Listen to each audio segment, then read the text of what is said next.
All right. Good morning, everybody, and a very warm welcome to all, and including our participants online. Today's pop session is about business and environment. This is something very close to my heart. Myself is Amit Sengupta. I'm a civil and environmental engineer. I work for a company called BGE Inc. in Houston, Texas. And today I will just go ahead and first explain the format. And before I do that, I'd like to take a quick unscientific poll, if I may, and try to see how many of you believe that business and environment should go hand in hand. Feel free. All right, so we have a very friendly audience, so that will be great. We have also a great set of panelists, and they're drawn from our 2020 and 2021 classes. So the format would be, first I would like to ask them to introduce themselves, and followed by a couple of questions, which is moderator-led. And eventually I will just open up the floor for you all to ask them questions, and then we'll have a quick conclusion.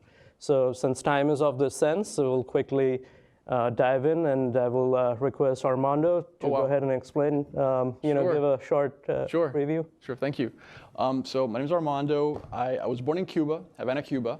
I left when I was about a year and a half years old. My family traveled to Costa Rica, so I was there for about 2 or 3 years. Then we traveled to the United States, to Miami, Florida. I grew up in Miami, Florida, went to kindergarten through high school there, then went to college in Philly, law school in Boston, moved back to Florida and started my legal career in Miami, Florida. I worked at several big law firms. I started out as a banking lawyer. So I did bank regulatory work, representing banks from Latin America and from Spain who were coming in, opening rep offices, branches, et cetera. Did corporate transactions, M&A, represented state-owned companies, so did a lot of different things. Did it for about 8 years. That's sort of the first half of my legal career. The second half of my legal career, I've spent it in upstate New York, working for Avangrid. At the time, it was called Iberdrola USA, which is the U.S. division of Iberdrola, which is a Spanish multinational company that's a leader in wind power. So I've been doing that for 4 years now. And part of what I do now is governance. So I serve on the company. I work as secretary of the audit committee. And I don't want to get into too many details of that, but I'm happy to ask more questions, to answer questions later if anybody is interested. Excellent. Stephanie? Great. Hi, guys. Can you hear me? I'm Stephanie Ju. I'm based out of Los Angeles, a UCLA grad, and I currently work for the Walt Disney Company. So I'm in brand management and product marketing and strategy for the Marvel Consumer Products division in licensing. So what that actually really means is that anytime you go anywhere around the world and you see Marvel product, so whether it be with our logo or any of our characters from film to comic books, to even our video games, that's what my team and I do. So we bring product to market. And so on a day-to-day basis, what I'm really doing is managing a product life cycle. So from deal negotiation, which I spend a huge amount of my time in, working with guys like Mattel and Lego and Hasbro, all the way to product design and everything, to marketing, and then finally bringing product to market at retail. That's what my team and I do. So I have been with the company for about 8 years, absolutely love it. A lot of people ask me sometimes, what's your favorite part about your job? And so this is gonna sound really cheesy, but it's really seeing the impact that you make on younger kids. So whether I'm at Target and I'm kind of walking down an aisle and a 6-year-old boy is the most excited person on earth because he got, the new Captain America action figure, or, it could be the millennial woman that's going to see, Captain Marvel all dressed up in her gear because, these characters actually really mean something to these people. And so that's really amazing to see, and one of my favorite parts of my job. Excellent. Quick question, wasn't Peppa Pig sold to Hasbro recently? Oh yes, I think so. Okay. Yeah, I mean that's a whole other dynamic. Preschool shows are the most bizarre thing on earth. Okay. Yeah. Those producers are on something else. All right, Smitha. Good morning, everybody. My name is Smita Hariharan. I'm a senior proposals manager for Halliburton. I work out of Houston, Texas. I started my career as a explorations engineer, working in oil rigs and platforms, so 100% oil and gas since the very beginning. But I progressed through the organization. I did operations management. I did human resources, product management. And so now here I am. The best part about, I guess, the roles I enjoyed the most is growing the business and developing people. So, and my current interest is investor relations and sustainability in oil and gas, which is the main reason that I am here. Excellent, excellent. So you mentioned, Smitha, about investor relationships. So how do you balance investor relationship, particularly with your company's background where you do oil and gas? You guys are heavily scrutinized. How do you bring in the aspect of environmental, management or sustainability in your day-to-day operation? And you can talk about industry in general if you want to. Yeah. Thank you. So definitely balancing investor expectations and making environmentally conscious decisions is a very fine balance. The way I'll just talk about industry in general. The way projects that I've seen successful in that direction are where the investments are evaluated very critically. And how they are done is, you look at your internal investments such as R&D investments, you look at continuous improvement budgets that you have, and then you also look at what is the future return. So do they have a cost impact in the long term, maybe a cost benefit? Do they have operational efficiency impacts? Both of them will lead to long-term margin improvement. And that's how we actually manage the investor expectations. It's upfront cost right now, but there's future benefits in terms of costs and operational efficiency, which is going to lead to margins. So we have understood that there is a lack of metrics in place where it's just hard to compare company X versus company Y. So are you guys leading the industry in terms of standardizing metrics in the sector? I don't want to say we're leading the industry, but I think the industry in general has become a lot more conscious of the way they're perceived. So we, I want to say Halliburton has, this is the second year that they have released a sustainability report, right? So we're at the infancy stage in this process, but it has started. And other companies are now following. They're also having sustainability reports that come out. What is our impact on environment? How are we improving that? Financial sustainability, social sustainability. So the report doesn't just talk about physical environment. It talks about social, economic, financial environment as well. Excellent. Moving on to Armando, same question to you. How are you managing investor expectation? I read about your firm a little bit. They are doing an exceptional job in wind turbine technology and how they're bringing green power. Yeah. Could you talk about that a little? Sure. So investors are really concerned primarily about financial returns. So that's number one for us. We need to deliver financial returns. At the same time, though, the environment is core to our business. It's what we do. Sustainability, the environment, ethics. It's what we're always talking about. On external-facing communications, on our kind of internal communications. So investors are also focused on the future, right? Because returns are about looking into the future. So what we do is we partner with a lot of top universities, like Yale, like Harvard, MIT, UConn, Cornell, and we work with students on innovation projects. So we team up. We get teams of students with our employees, and we try to come up with new business models around sustainability, around clean energy. And as a matter of fact, here at Yale, at the Open Yale Labs, there's going to be an innovation forum, an Urban Grid Innovation Forum in October. And our chairman is going to come from Spain, and I think he's going to attend. So that's kind of what we do. We're always looking to innovate because investors also want smart companies who know what the future is and aren't getting ahead of it, as opposed to just focusing on traditional utility work. I mean, we want to be the utility of the future, and that's how we do it. Sure. So I saw that your company was involved in the Martha Vineyard wind turbine. Could you give us a little bit of flavor of what that project was? And Sure. It's actually a very exciting project we're working on right now. It's you may have heard about it. It's called Vineyard Wind. It's right off the coast. It's going to be right off the coast of Martha's Vineyard, and it's it's like the largest utility scale offshore wind project in the U.S. ever. I mean, there's some offshore wind in the U.S., but it's very limited. Like you may have heard of the Block Island. I think it's deep. I forget the exact name. Deep water, I think. And it's like 3 megawatts, like a couple of turbines. Our project is going to be 800 megawatts, which is huge. And there's many challenges with that project. Like there's many moving parts. Just to give you a sense, we have like 30 different federal, state, and local agencies and people who are interested involved in the process.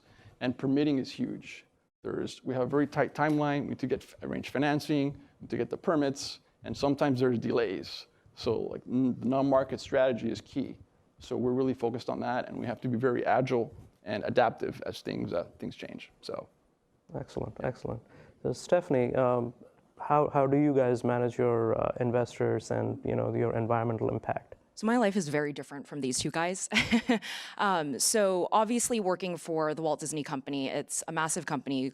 Sustainability efforts and just in general, environmental stewardship are key kind of tenets from a corporate kind of strategic vision. We feel like we need to lead the way as Disney. We have such a global kind of like reach. And so for us, I mean, thankfully we have the CEO, Bob Iger's backing. A really important kind of division from a corporate perspective is what we call enterprise social responsibility. And so that team, working with our public policy team, they're the ones driving a lot of these initiatives. So I don't really work on a day-to-day basis with them, but I have some visibility to some of the projects that they're working on. And one of the really cool things, is I think they launched it in 2010 or so, was Bob Iger essentially internally taxes all of our business units, their internal carbon taxes essentially, to try to reduce the carbon footprint, which is, again, really interesting that a company would go out of its way to tax itself. And a lot of that revenue stream goes to funding the ESR and a lot of other really great initiatives. So more from a consumer products division, I work with a team called corporate citizenship. And essentially they were brought in to really help guide us from a product perspective to make more responsible decisions. So obviously in the toy industry, there's a lot of plastic, whether it be from the actual product or packaging. And so we have been tasked to really make responsible decisions and really push that onto our licensees as well, because we're working with some of the biggest brands and companies out there. And so we have to really hold them accountable as well. So I think a great example of that is in 2016, we launched what we call the Smart Packaging Initiative. So we partnered with, again, all the Hasbros, Legos, Mattels of the world, and essentially started holding them accountable for the materials that they put into their packaging, the amount of like plastic and other recyclable materials. And so the great thing is, because Disney was really leading that initiative, the Toy Association, which is a major kind of guiding beacon, I guess you would call it, within the toy industry, then picked it up. And so what we're seeing is that other toy companies like Hasbro just recently announced that by 2022, they want to remove the majority of their plastic from all their packaging. Lego is now saying that by 2025, they want to do the same. And they're also, because we think Lego bricks, right? It's all plastic. And so they're actually doing some research into changing the formula of what those bricks actually look like. Mm-hmm. So again, Disney is kind of trying to really lead the way in that sense. And that's more of from a consumer products lens, and especially from a product lens, because again, there's so much plastic in the toy industry, what we're really trying to do. Great. So I was wondering, does Disney have a set of targets by, let's say, 2020, 2030, and which they're asking pretty much to your suppliers to meet, or exceed. Do you have some numbers to share? Yeah, so the Smart Packaging Initiative was kind of the first wave of everything. The teams are working on a lot of guidelines, and they're working on the next 5 to 10-year plans. Unfortunately, I can't really share that, but there are a lot. They're working towards that essentially, and there are dates and specific metrics that are going to be met. Okay. So those will be announced very soon. But Excellent, excellent. Armando, moving back to you, you are now in the second year, having spent the first year now getting into some of the more sustainability core courses. How are you utilizing some of the knowledge that you're gaining from some of the sustainability courses in your day-to-day operations? That's a great question. I mean, when I started at Yale, I didn't really have an agenda in terms of sustainability. I figured my company is like all about sustainability. So I figured, what could I possibly teach my company, right? And now that we've started these sustainability courses in the second year, I've noticed that, yeah, my company does a lot, but there's probably stuff that that could be done better. And really, Dan Estes' course is the one that I'm thinking about right now, the Corporate Environmental Management and Strategy. Like, how is my company using environmental strategy for competitive advantage and innovation and creating value? And that's an area where I think, and I hope I could add value when I'm done with the program and continue to learn even more about the way top companies handle environmental strategy. So yeah. Excellent. Yeah. Great points. So Smith, same question. You are still in your first year. What was in your mind when you were joining Yale, and particularly in terms of sustainability as a track, which is kind of special to Yale? Not many other universities do that. What was in your mind in terms of what you would take away as a Monday litmus test? So honestly, I picked Yale because of the sustainability focus area. The courses are so geared towards sustainability, and the industry in general it has a lot of initiatives that they do, but the struggle is always what you asked in the beginning: how do you justify this to your investors? In general, the industry has moved towards a little bit of environmental friendly products, such as environmentally friendly chemicals that they use downhole. The pumps that we use on surface are diesel. We're looking at gas powered equipment. So there's a lot of things that are moving in that direction, but there's also a pushback.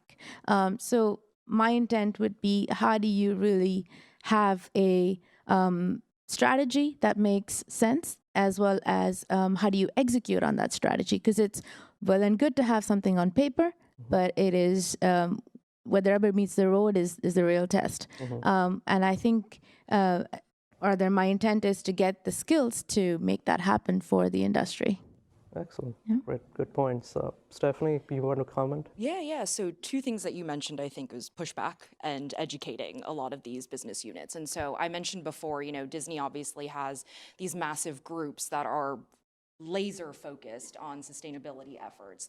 I think the pushback that a lot of times they receive is from the business units, us, essentially not really fully understanding why these initiatives are so important. And so I think my purpose, for joining Yale and what I would like to accomplish is going back and being a champion within the division and really educating my peers. A lot of the people in the toy industry have been in their roles and in the industry for 20, 30 years. They don't necessarily see why these initiatives are important. And I think you need a champion, you need someone in the business unit and not just on the sustainability teams that is really championing these programs and these initiatives. And that's what I want my role to be, hopefully, in 2021.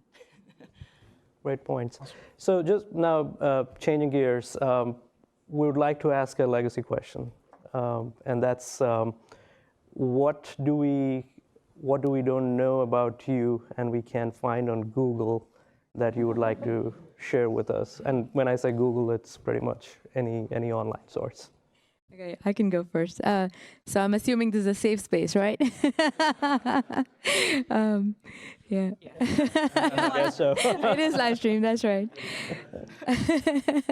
So I spent the first 8 years of my career in the field, so in oil rigs and platforms.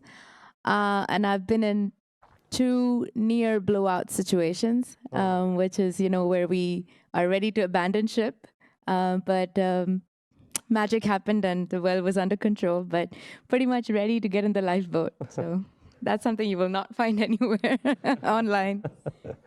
It's very serious, and now I feel weird saying mine. So I could have mentioned this in my bio, but I had a very short-lived wrestling career. And so when I was in high school, I played competitive soccer for like 13 years of my life. And so the wrestling coach saw me in high school, and apparently I play very aggressively. So he asked me to try out for the team, which I don't say no when I'm curious about things like this. So I wrestled for a year, went to regionals, and it was one of the craziest experiences of my life. You will not find that on Google or social media because basically there are a couple photos and that's it, and my team has seen them.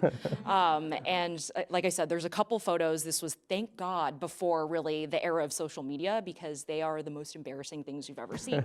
I look like a 12-year-old prepubescent boy, basically, in wrestling gear, wrestling other folks. So, yep, something you can't find on Google or social media for sure. So for me, when I was a little kid, I was 3 or 4 years old, still living in Costa Rica. I used to hear the garbage truck come by, so I look at the window, see it, and the garbage guys had these like gloves on, and I was like fascinated by the gloves. I was like, man, these gloves are awesome.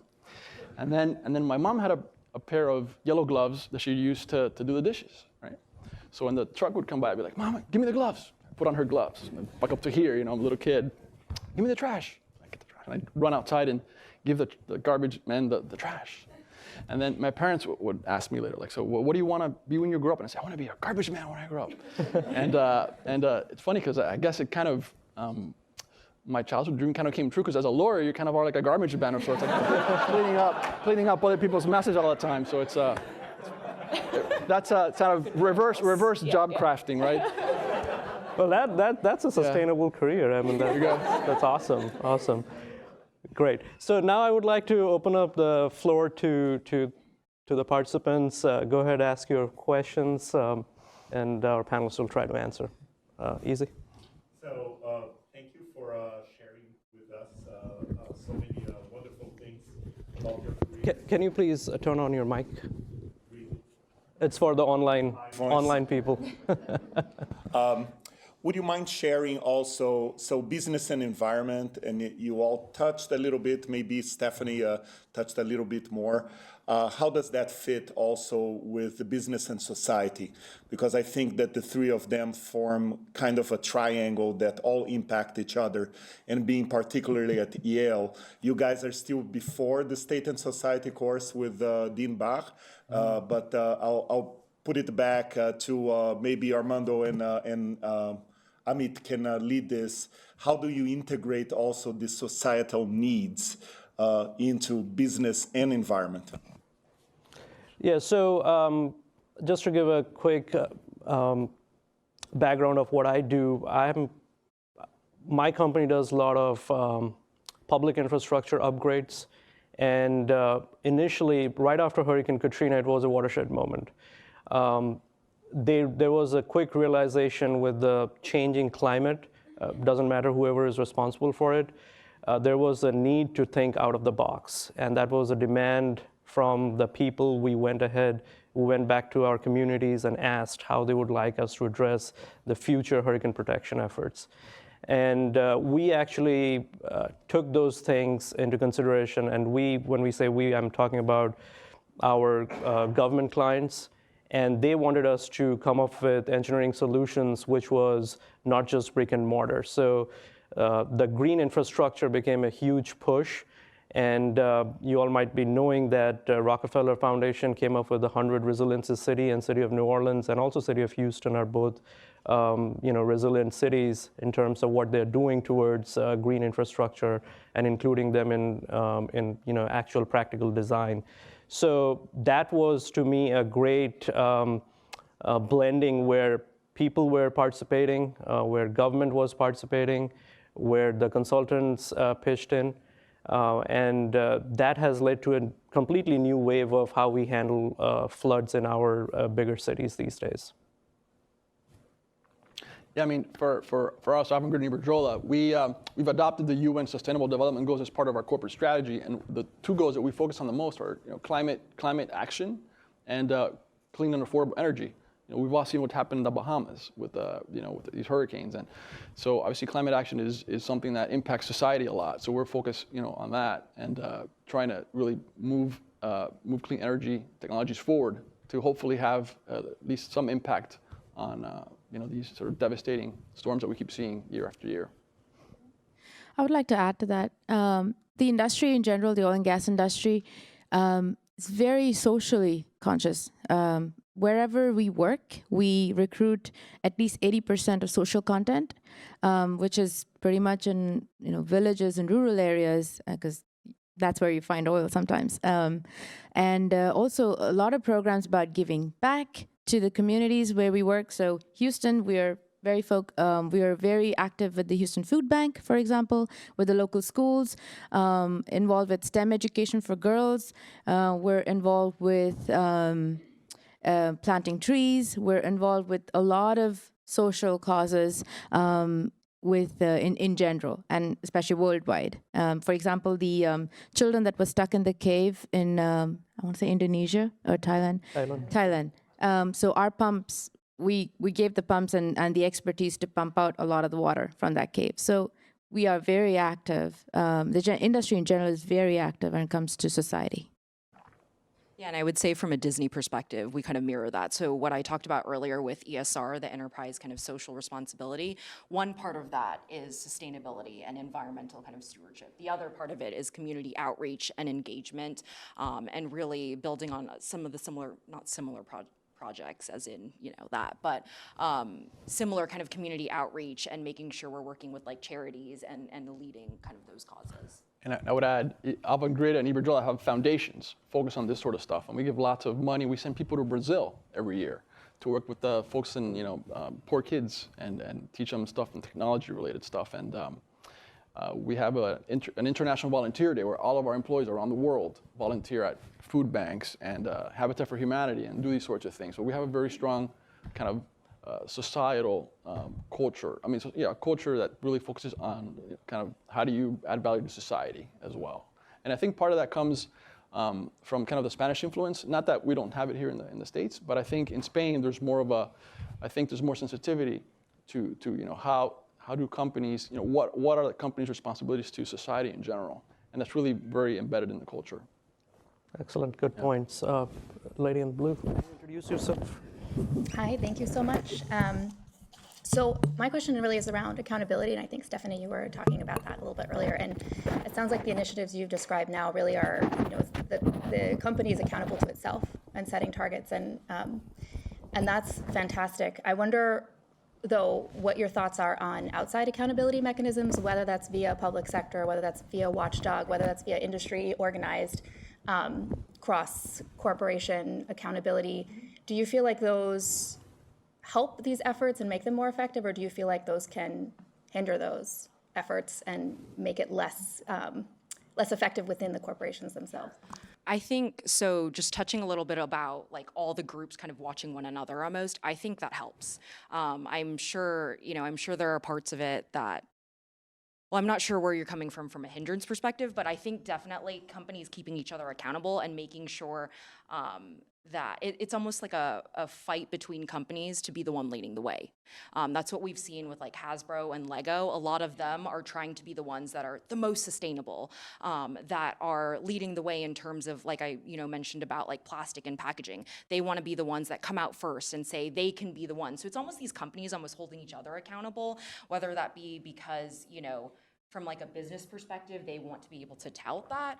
I don't know if that's the case, but I think each of these companies existing kind of within the space together, it really just helps push the overall messaging kind of forward, in my opinion. So in terms of regulation, regulation really helps in the oil and gas industry.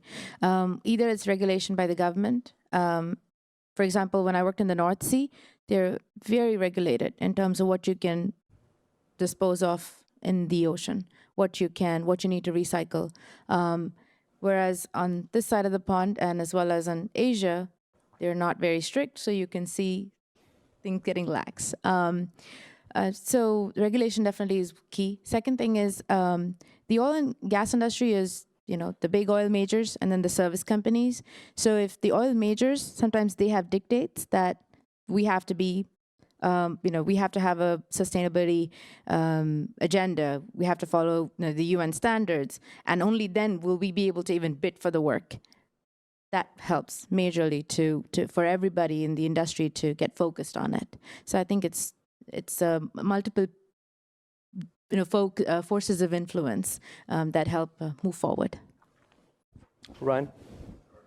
My question is probably more for maybe Smitha and Armando. There's kind of an acceptance now that we have to act a lot quicker on a lot of sustainability issues, especially when it comes to emissions and carbon. And so my question to you is, do you think your firm's sustainability goals are ambitious enough to kind of get us in that direction? Or maybe another way of asking it is, are there certain areas when it comes to sustainability and certain metrics and goals do you think your company should be focused on that they currently are not when it comes to looking at sustainability?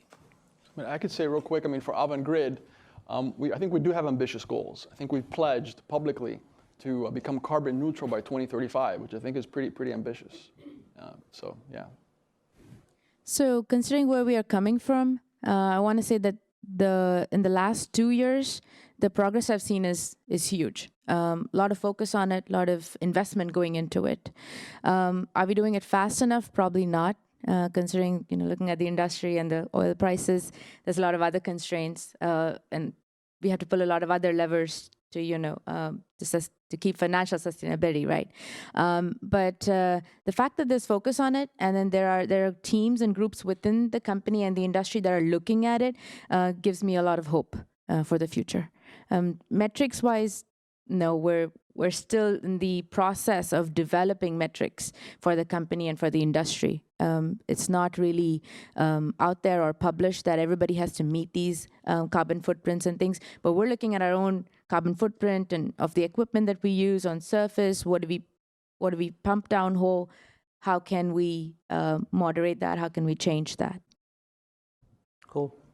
We can take 2 more questions if anybody has.